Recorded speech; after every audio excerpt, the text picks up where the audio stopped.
嶺南第一關梅關嗱，我今日終於嚟咗啦！哇，喺梅關，一大特色啊！呢啲驢仔嚟嘅係咪啊？唔知係驢仔定馬？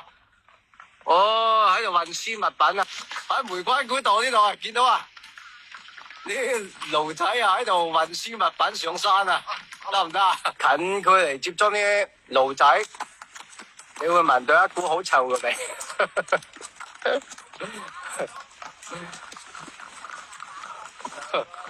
哦，一大特色啊！喺呢條梅嶺古道呢度，俾人見到梅花開啊！好鳩屎啊！呢度都有楓葉樹啊，開始慢慢轉黃啦，都好大片噶喎。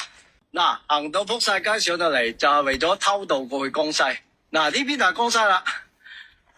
過咗呢個口入邊就翻廣東噶啦喎。嗱，又到咗睇銀杏嘅季節啦。隨住依家啲銀杏葉慢慢變黃，依家越嚟越多人去韶關南雄睇銀杏。咁韶關南雄除咗有靚嘅銀杏睇之外呢，佢都有好多景點嘅喎。嗱，今期視頻同大家分享一下韶關南雄嘅梅關古道，非常值得大家去打卡㗎。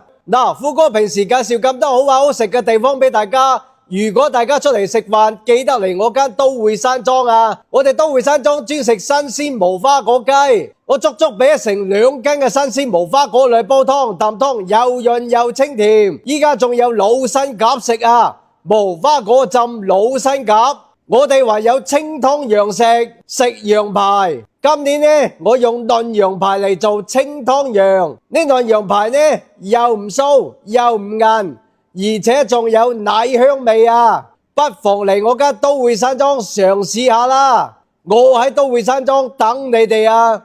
今日嚟到韶關南雄嘅梅關古道啊，又去睇下呢條千年古道得唔得先？做佢韶關南雄嘅梅關古道啊，今日嚟做佢40蚊嘅門票啊！哇，成條呢啲泥石砌成嘅路，跟住呢度，哇，你睇呢啲民房翻修嘅，啲建築風格幾特別啊！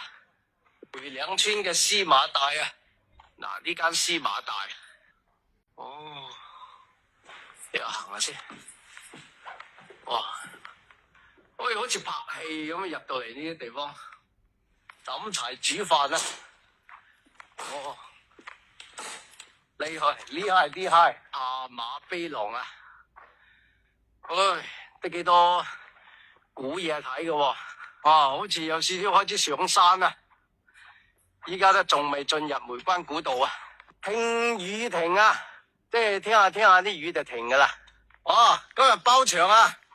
韶關南雄嘅梅關古道，暫時未見到其他遊客啊。穿過村莊之後呢，終於嚟到梅關古道嘅驗票口，又有啲古歷史嘢啦。嗱，呢個叫來雁亭啊。嗱，我一睇呢個字就知道係個梅字啦。梅關古道從呢度出發，哇！你睇呢條路基本上係鑿出嚟嘅，哇！充滿着歷史，真係行馬嘅呢啲地方，行唔到車啊！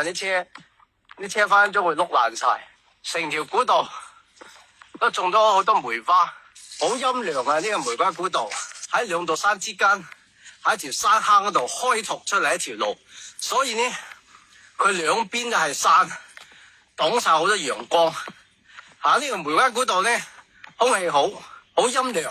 嗱，我身後啲全部係啲梅花嚟嘅，不過依家未開花。呢度有個北伐軍出師圖，因為梅關係打通兩省之間嘅關口嚟嘅。哇！既然今日見到梅花開喎，係呢一棵開嘅咋？哇！嗱，兩邊，又種咗好多梅樹啊！呢係間廟，夫人廟，玉皇寶殿。估唔到行下上山添，有少少壓力啊！呢條梅關古道都幾長啊，你都冇話唔攰啊！可取一路綠水相伴，梅樹相襯，點都行埋佢。有楓葉啊，不過啲楓葉仲未黃啊！都好多楓葉樹嘅，開始轉黃喎。係一間綠棗子嘅，咁喺度正在維修當中。啊，如果埋到可以又去拜晒祈福。呢個教士啊，宋子全，哇，喂，用30蚊仔嘅過嚟呢度整啖飲啊啦，飲馬茶。跑水啊，平時啲馬嚟咗呢度喺度飲水噶。啊，下邊呢度係宋子全，啲人呢度去嗰度飲宋子全，飲咗之後就30蚊仔。哎，行得100米到啦，哎，見到啦，啊，終於見到啦，嶺南第一關啊，梅關，出咗呢個關口呢就係江西啦。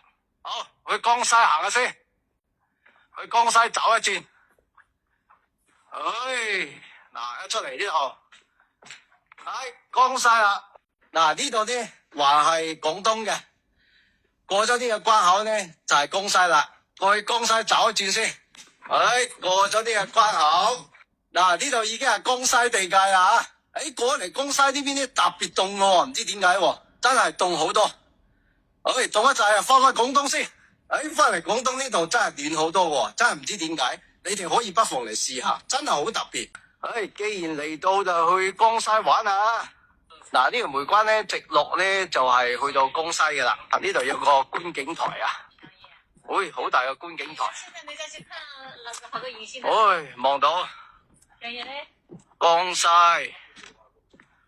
啊，由於時間關係，我哋又唔落去啦。哦。